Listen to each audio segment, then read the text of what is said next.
In the chaotic clamor of modern life, people constantly seek happiness, yet often feel stress, emptiness, and anxiety. We strive to maintain our self-image, accumulate wealth, and seek validation, as if building a solid fortress of I. Yet, we find this fortress has instead become the root of our suffering. The wisdom of non-self, anatta, realized by the Buddha under the Buddha's tree 2,500 years ago, offering a path to genuine happiness for modern individuals lost in self-attachment. This ancient philosophy is not merely religious doctrine, but a profound art of living. When we understand and practice non-self, we can liberate ourselves from the prison of our own making and experience the inherent peace and joy of life.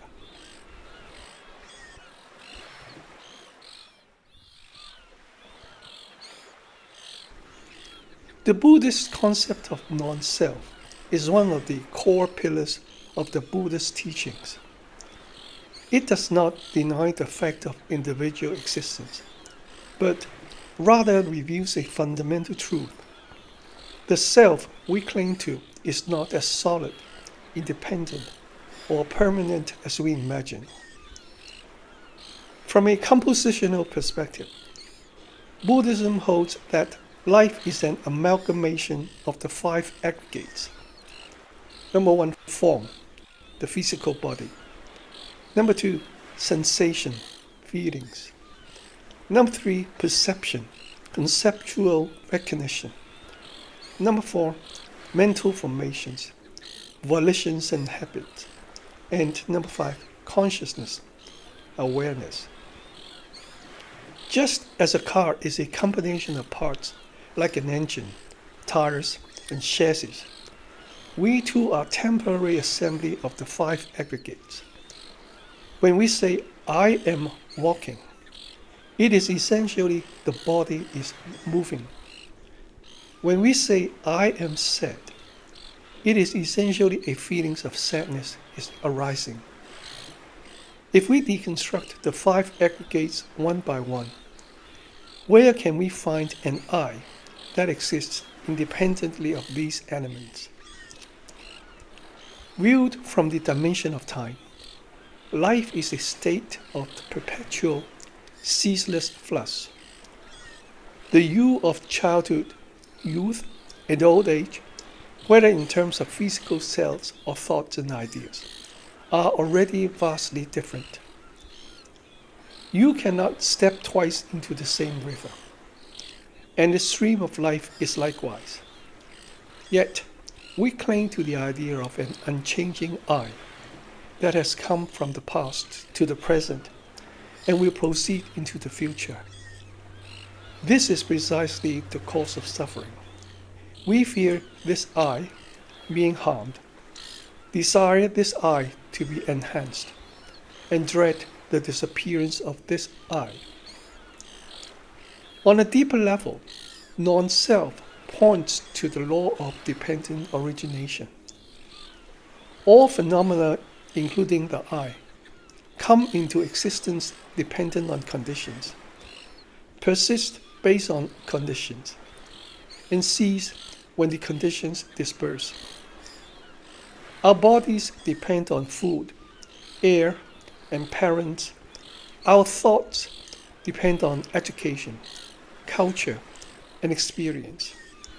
Our emotions depend on external stimuli and internal physiological states.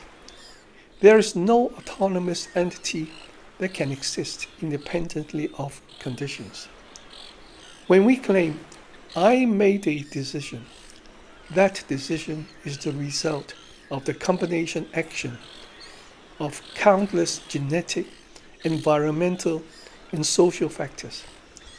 By understanding non-self, we begin to loosen our rigid attachment to the autonomous I and the permanent I. This is the first step towards liberation.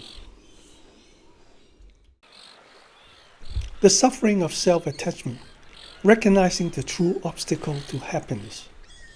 Buddhism identifies suffering as one of the inherent characteristics of life, and the root of this suffering is the mistaken connection and attachment to the self. How does this attachment concretely create suffering in our lives? First, self-attachment manifests as a strong tendency towards self-centeredness. We habitually view the world as the perspective of I, distinguishing between mine and not mine, giving rise to craving and aversion. Towards what conforms to I, we generate greed, such as the endless pursuit of wealth, praise, and pleasure. Towards what opposes I, we generate hatred, such as anger, resistance towards criticism, failure, and adversity. This dualistic mindset keeps the heart in constant turmoil, like the waves of the sea, difficult to calm. Self-attachment constructs a fragile self-identity. We base our identity on impermanent things like the body, career, achievements, social evaluations, and interpersonal relationships. When youth fades, career falter, relationships break down, or we face criticism, we feel that I is being threatened or negated, plunging into great pain. We exhaust ourselves maintaining this fictional self-image, like constantly adding bricks and tires to a castle in the sky, utterly exhausting and fundamentally unstable. Furthermore, self-attachment leads to tension and conflict in interpersonal relationships. When interactions are mixed with my interests, my dignity, and my efforts, calculation, comparison, control, and disappointment follow. Parent-child relationships become strained due to expectations of I know what is best for you. Partner relationships face friction due to demands of how you should treat me. Social groups become divided due to the opposition between us and them. Behind almost all estrangements and conflicts, the shadow of I is at work. Finally, attachment to I directly triggers attachment to what is mine, a strong possessiveness towards our belongings. We view property, status, and even loved ones as mine, fearing the loss. This sense of lack and insecurity makes it difficult for us to experience true satisfaction and security, even when we possess much. As the Buddha said, attachment is like holding a torch against the wind. You are sure to burn your hand.